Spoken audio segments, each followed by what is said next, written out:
Hello, everyone. Welcome to the NIIMBL Project Call 10.1 Concept Stage webinar.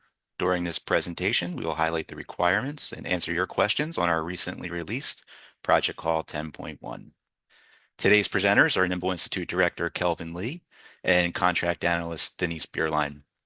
We also have a few other members of the NIIMBL team online to help address questions. John Balchunas for Workforce Development, Amos Wampler for membership questions, and Jenny Rowland for questions regarding NIIMBL Gateway, our new submission hub. A few announcements before we begin. By default, all attendees are muted throughout the presentation. To ask a question, use the chat feature found at the bottom of the Zoom interface. This webinar is being recorded and will be reposted on the Project Call 10.1 webpage by early next week. The easiest way to hit that 10.1 webpage is to visit NIIMBL.org and click the Project Call 10.1 link on the homepage banner at the top of the page. Also, we'd like to emphasize the two RFP documents on the Project Call 10.1 webpage, the separate technology and workforce PDFs, are the definitive source for all requirements and information on the project call. As you're putting together your submissions, please consult those documents as the source for requirements, deadlines, etc. With that, I'd like to turn it over to Kelvin. Thank you, Dan. I want to welcome everyone to this PC 10.1 webinar. Next slide. Just as a reminder, the mission of the NIIMBL is to accelerate biopharmaceutical manufacturing innovation, support the development of standards that enable more efficient and rapid manufacturing capabilities, and educate and train a world-leading biopharmaceutical manufacturing workforce. Our project call 10.1 seeks proposals that address technology developments and workforce development priority areas identified by industry members in consultation with federal stakeholders. We'll use the PC 10.1T to refer to technology pieces of the 10.1 process, and 10.1W to refer to workforce development related aspects of PC 10.1. This webinar provides a summary of phase 1 of the PC 10.1 process. Full details and additional information can be found in the solicitation, the RFP, for PC 10.1 at the NIIMBL website. The Project Call 10.1 process is a two-stage process that looks shown as on the screen. I want to emphasize first that we are following a little bit of a compressed timeline for PC 10.1 compared to some of our more recent project call activities. The stage 1 part of the process involves the concept paper stage, where concept submissions are due on September 9th, 2026. Each concept paper is 4 pages maximum. Additional slides, 5-slide maximum, can be submitted, and a short BRL assessment for technology projects as part of 10.1T is also expected. There's no budget detail required, and teams are invited and asked to submit a showcase video. The concept submissions will then be reviewed. Reviewers will look at the concept paper, the concept slide deck, the video, the BRL assessment, and there'll be a virtual summit where industry subject matter experts can review and prioritize amongst the submitted concepts, and teams can also begin to socialize with each other the possibility of teaming. Full proposals will then be invited on October 19th, 2026, and that would end the first stage of the concept paper process. We want to note that we'll be enforcing compliance more strictly than we have in the past to ensure that we can meet our rather aggressive timelines. And in particular, just to look ahead, we want to let teams know that we're expecting contracting timelines to be 60 days. And we're going to invite teams to consider the possibility of streamlining their teaming, as is articulated in the RFP. That is, teams should consider the idea of no more than 3 project partners, and to the extent that they may have collaborators who may be supporting the work but not performing programmatic substantive work, to try to secure letters of commitment from those partners. We're expecting that proposals will be articulating a 12-month period of performance, and again, we'll have a firm 60-day, in this case, closeout window for projects, and there will be no opportunities for a no-cost extension. Next slide. The project call 10.1 process, again, requires all submissions to have a minimum of a one-to-one cost share. That is, funds requested from NIIMBL relative to the funds being contributed from partnering organizations. Higher cost share ratios will be more competitive. That is, the extent to which a team has greater than one-to-one cost share, that will be deemed as favorable. Projects will have a less than or equal to 12-month project duration, and consistent with that, teams should have a less than or equal to 4 segments to their project plan. The maximum amount of NIIMBL funds that will be available under PC 10.1 projects is $500,000 that can be requested, and that is applicable to 10.1T and 10.1W proposals. NIIMBL anticipates having a total of $4 million available for funding. When combined with $4 million of cost share, that means total funding would be about $8 million worth of project activity as part of PC 10.1. We've reviewed with our industry stakeholders, with input from government, some of the priority technology areas. And this slide and the next slide will review what some of those high-level topics are.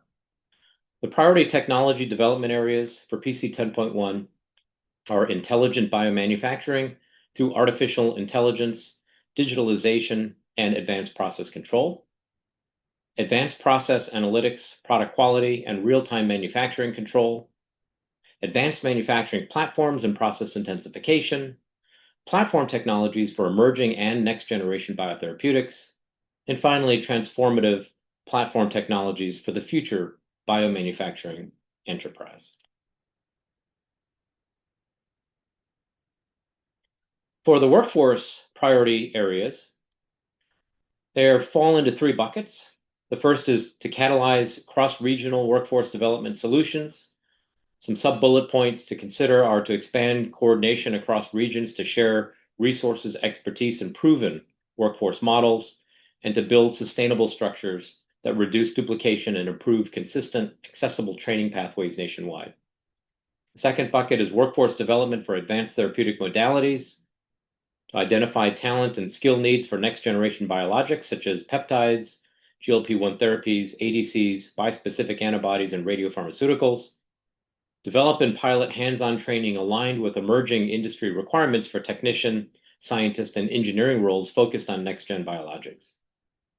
And the third bucket, developing a digitally fluent biomanufacturing workforce to integrate practical digital, AI, and automation skills into workforce programs to close current fluency gaps, and to create scalable, adaptable learning modules that prepare workers to succeed in data-rich, automated environments.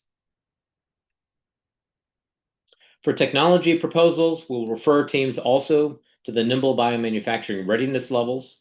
There's additional information on our website. The BRLs is a combination of the readiness of the technology and the ability to use it in a manufacturing setting. There's 2 purposes for BRLs for assessment documents, and that is that they're not only important for understanding where the starting point of a technology is, but also evaluating how that technology is maturing along the BRL if the project is funded. It's also important to note that NIIMBL is funding projects only in the BRL 4 to 7 space, so it's important for teams to determine the BRL of their technology. We want to ensure that the proposed work contributes to advancing that technology to higher BRLs. At the website, there's questionnaires to help evaluate individual technologies. Those questions span a wide range of activities necessary for developing technologies, and all the PIs are encouraged to involve knowledgeable partners in the process of assessing BRLs. This can also aid in partner selection and teaming. BRLs will be a key factor that's assessed by NIIMBL for both the concept submissions as well as any subsequent full proposal evaluation. There are some required NIIMBL templates, and those are all available at the website for the project called 10.1 RFP. In terms of evaluating concept papers, processes that NIIMBL large industry members and our federal stakeholder agencies will confidentially evaluate proposed concepts. They'll also use the short BRL form under PC 10.1T to help evaluate concepts, And those will be done both by sharing of the submitted concept paper files with reviewers, as well as offering invitations to those SMEs to a virtual summit where PIs will be available to answer questions about their concept idea. The concept evaluation criteria are the concept's ability to address the topic's problem statement and a relevant industrial need, the concept's demonstration of awareness of existing solutions or related initiatives to solve this problem, and the concept's ability to provide a clear value proposition for the project team, to the broader NIIMBL community, and/or to the biopharmaceutical manufacturing industry. As part of the submission process, principal investigators can submit a showcase video. This would be a 90-second, no more than 500 megabytes maximum video file recording that presents a high-level conceptual overview of the proposed project. The video should be similar in format to an elevator pitch or a lightning talk, as typically seen at NIIMBL national meetings. It'll serve as supplemental information to the primary submission documents and will be reviewed and available to large industry evaluators during the decision-making process. Please ensure that the content of the video is non-confidential and is designed to clearly convey the core concepts and vision of your proposal without delving into too many sensitive or any proprietary details. For assistance in creating your video, there are a number of resources available on YouTube and other sources publicly. We've offered a link to one particular instructional video that you can use, but there are many others as well. There's many of these sources to give you advice and tips and tricks on how to create a recording of your presentation. We hope and believe that the innovative approach of having a video in addition to written documents will allow PIs to engage directly with their evaluators also through the summit process and enhance the impact and clarity of their research ideas.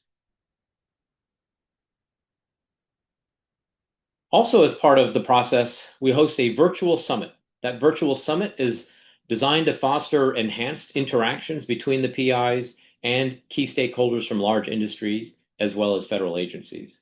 The summit is designed as an integral part of our RFP process and aims to provide a dynamic platform for in-depth discussion and networking and teaming.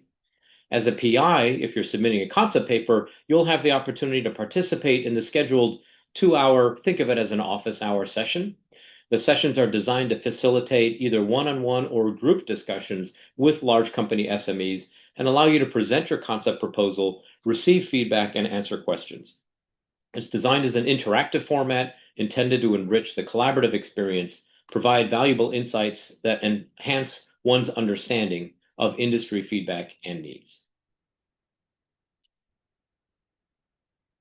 Stage 1 is complete after full proposals are invited. So we will invite a subset of all the concept papers that are submitted, and that process is expected to happen around October 19th. And that notification of full proposals from our perspective will also close phase 1 of the RFP 10.1, PC 10.1 process. So phase 1 is complete with the decision towards full proposal application by invitation only. We're expecting those invitations to be made by on or about October 19th, 2026.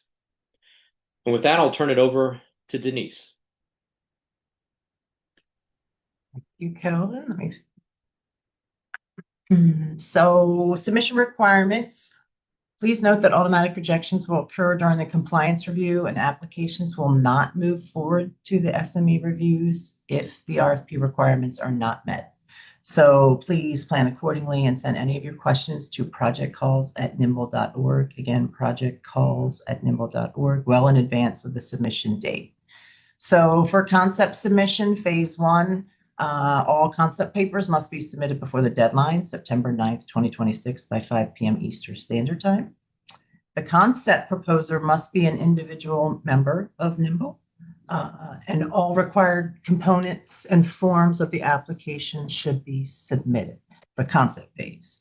Phase 2, full proposals, they must be submitted before the deadline of January 7th, 2027 at 5 p.m. Eastern Standard Time. The lead organization and all partners that are on the proposed team must be NIIMBL members. The proposal team must include at least 2 organizations. If no SMN is participating, there is an exemption form that's required for the technical applications. Budget and cost share requirements must be correct for all project partners. The quad chart budget summary will prevail if there's any discrepancies between the org chart and the budget that you submitted. All required forms and components of the application are submitted.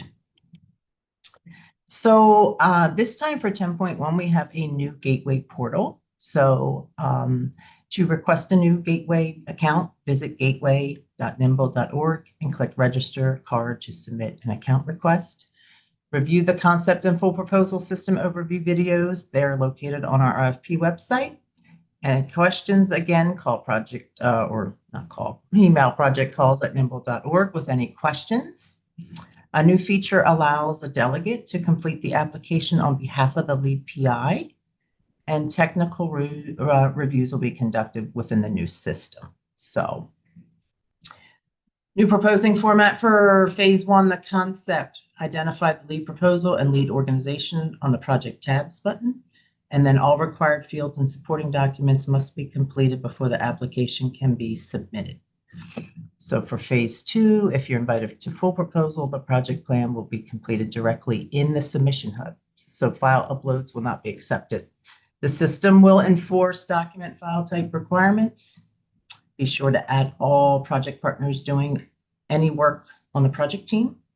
And then there'll be a post-award where technical reports will be completed by the team within the new gateway portal. So just a quick summary of the concept requirements. The concept paper, it has to be single-spaced, 11-point Arial font or larger equivalent font, maximum of 4 pages, not including references. Upload as a PDF and mark NIIMBL confidential. The second requirement is the concept summary deck, max of 5 slides. Must use the NIIMBL template, standard size 16.9. Upload as a PPT or a PPTX and mark NIIMBL confidential. The third is the short concept BRL form, and that's only for technology development, not the workforce. It's a PDF file that you will upload, and then a showcase video, which is strongly encouraged. Should be 90 seconds, MPV format, and 500 milligram MB max. So this wraps up the webinar. So we have a couple closing notes. Remember, concept submission is due September 9th, 2026 by 5 p.m. Eastern Standard Time. Visit our website at niimble.org. And the new gateway is at thegateway.niimble.org. There's an FAQ for the concept stage on the PC 10.1 webpage. And then email with us with any questions, projectcalls@niimble.org. So we'll turn it over to Dan, who will do Q&A. All right, thank you, Denise and Kelvin. As a reminder, you can chat your questions in at any point, and we will see them here and post them to the team online. We'll start with a membership question. How long does it take typically for a nonprofit to become a member of NIIMBL? How long is that process? Great question. Thanks, Dan, and thanks to whoever asked that. Of course, we're going to try to turn those memberships around as quickly as possible, particularly if you're interested in the project call. So it starts with a membership agreement, checking out that language. You sign it, we sign it, and then we go to the next step of tidying up with membership dues. But honestly, we consider the start of the membership once we have that membership agreement signed by both parties, and then we can start moving forward. And there's plenty of time that we have in the project call and the time both in this phase and then the next one to take care of you. Excellent. Thanks, Amos. Question regarding technical proposals or technical concepts. Do all technology applications require a tier 3 or are small, medium manufacturer company member in as part of the proposal? Yeah, so all technology proposals require a tier 3 SMM to be a part of the team or request or require the proposal team to file a form to request an exemption from that requirement. Excellent. Will the slides be made available? I know we'll be posting the recording.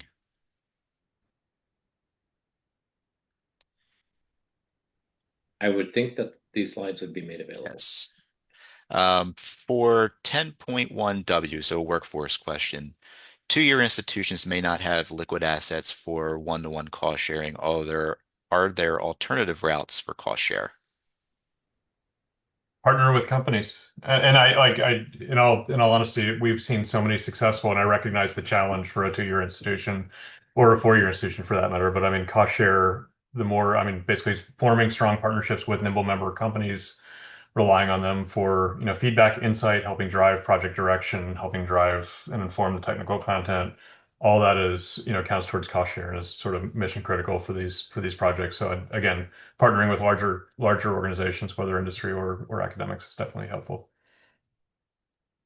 Thanks, John.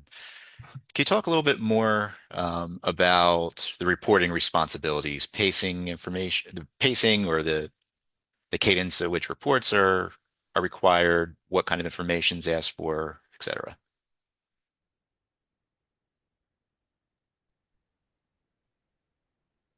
I don't know if I should defer that to somebody else on the team who is in the nuts and bolts on it, but the projects do have regular reporting requirements. There are financial reports as well as progress reports. Every project that's kicked off is assigned a project manager from NIIMBL, not to manage your project per se. You'll have to have your own project manager managing your own project in that traditional sense. But we will assign a project manager who will meet with the team regularly. I think it's monthly to review progress on the project. Yes, they are monthly, Kelvin. Excellent. Another one that maybe for Kelvin and possibly Denise as well. Are there any minimum requirements for the PI on a technical project in terms of education, type of education? And does the PI have to be a full-time employee for the host company or SMM company? It's hard to specify minimum requirements, for example, on education. So we don't specify that. We just expect that the PI will be qualified to serve as a principal investigator on the project. At some institutions that receive a lot of grant money, there often are internal policies about who can qualify, who doesn't qualify. That is up to the organization to determine. We do expect, though, that the PI would be an employee of the organization that's receiving the funding. It would be, I think, unusual for them not to be. Talked a few minutes ago about the tier 3 requirement. Is the reverse true that a tier 3 organization submitting a concept would require a tier 1 on the project? The reverse is not true. So,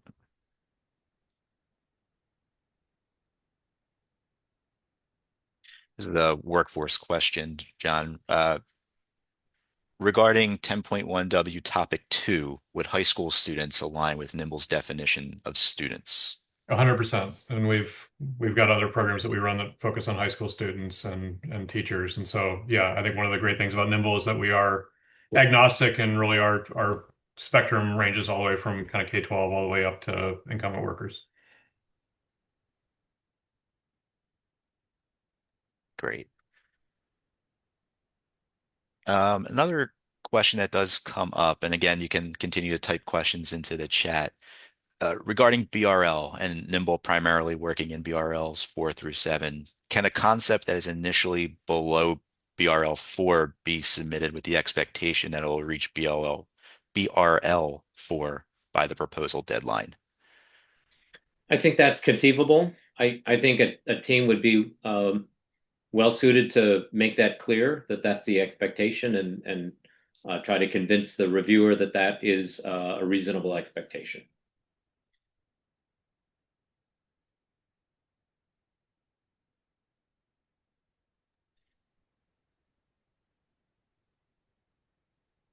For the concept submission, do we need to include information on all project partners and letters of support, or are these only required at the full proposal stage? They're only required at the full proposal stage. You don't need to have any budgets or any of those documents. You just need those 4 basic items. Thanks, Denise. There's a question about confirming and clarifying the number of partners for a project, or the maximum number of partners for a project. So, for example, that was presented here, one small company, two pharma companies, one instrument manufacturer. Would something like that be allowed? Absolutely. There's no particular requirement other than there must be at least two partners, and we are recommending that teams consider the idea because of the compressed timelines for contracting to limit the core team to no more than three partners. But if you want to engage with others, to think about them as letters of commitment that come from additional supporting partners. But there is no definition beyond there must be at least two in terms of the number. Excellent. Thank you. There is a question, Denise, I kick this one to you regarding budget. And a budget's not required at concept, Correct. but they're asking about the budget template, which will be posted when we get to the full proposal stage. So you'll find that on the 10.1 website when the time comes. Um, but are there any limitations on number of subawardees and who those subawardees can go to? So no, at the full proposal stage, when they submit their budget, if you have three partners, if you have the large industries, they would be providing leverage cost. But if you had like two academics that were, wanting a budget, it's fine as long as this doesn't go over that maximum amount that will be awarded. So if it was 500K, if one puts in 150 and one puts in 300, that's fine. And I'll pick up on the other question. We don't have sub-awardees, generally speaking, on our award, so we have asked that the partners submit their own budgets. I think that's correct, Denise. Yes, each one does. Yes. And then if it's a leveraged cost share partner that is just doing cost share in their letter of commitment, they need to indicate the amount or provide a budget so that we would have that and could track that throughout the project. Great. Are recent grantees, for example, from earlier in this year, from other NIIMBL programs or funding opportunities eligible to apply? Are there any restrictions on that? No restrictions.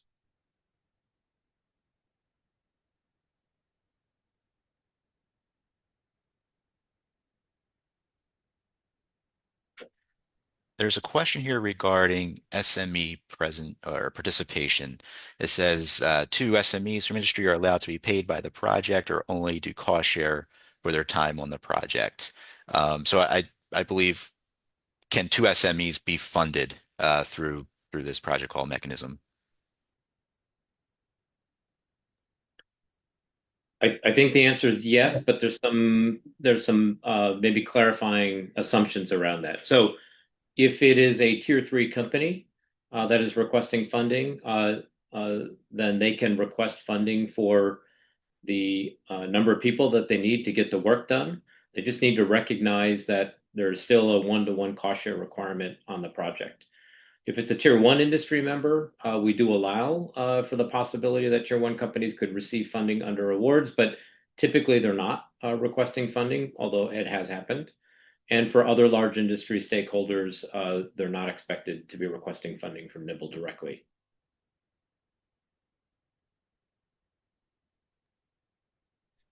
Excellent. There is a question around specific technology. In 10.1 for biomanufacturing, would a focus on rare diseases looking at novel AAV9 production using commercially available bioreactors satisfy the platform technology requirement, or do we need to be broader in the focus area?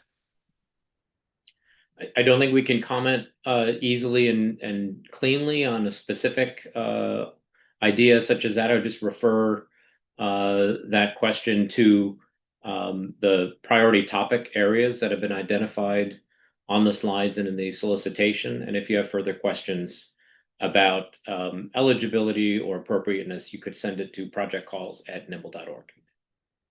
Thanks, Kelvin. Membership question. For community colleges that are part of a state system, can the NIIMBL membership be at the system level? Yeah, that's an interesting question. I think it'll be we've got time to figure that out. I wish Jeremy was with us, who specializes more in the academic institutions. So I'm happy to follow up with that one particular question to make sure we take care of them as the project call rolls on. And I could probably add a little bit of just context also, just from what I've seen on the workforce side, just dealing with community colleges. So here in North Carolina, a number of individual community colleges are members, or many of them are, and also at the system office level, they are members. I think the easiest way to probably try and answer that is it's all going to depend on whether there's any legal, whether it's the same legal entity, and meaning community colleges are set up differently in every state. And so if all those community colleges have the same email address, the same legal entity at the system office level, then theoretically it may be possible. But if they are separate colleges and have their own institutional email and their own everything, it's probably separate membership. So it's not one big umbrella membership. But I think, Amos, you're probably right. We need probably offline conversations specific to your situation. Great, thanks, John. Thank you.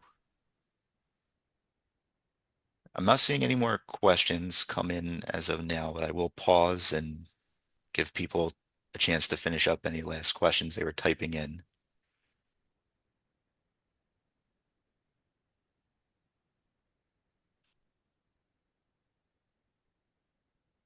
All right. So as we bring the webinar to a close, a reminder that this session was recorded and will be posted on the Project Call 10.1 website early next week. The 10.1 webpage includes all of the documents, templates, and guides mentioned during today's presentation. And the easiest way to get there, of course, is by hitting NIIMBL.org and then clicking the 10.1 link in the banner at the top of the page. To reiterate, concept submissions are due September 9th at 5 p.m. Eastern. And any questions that come up, you can email projectcalls@niimbl.org. Thank you for joining us today.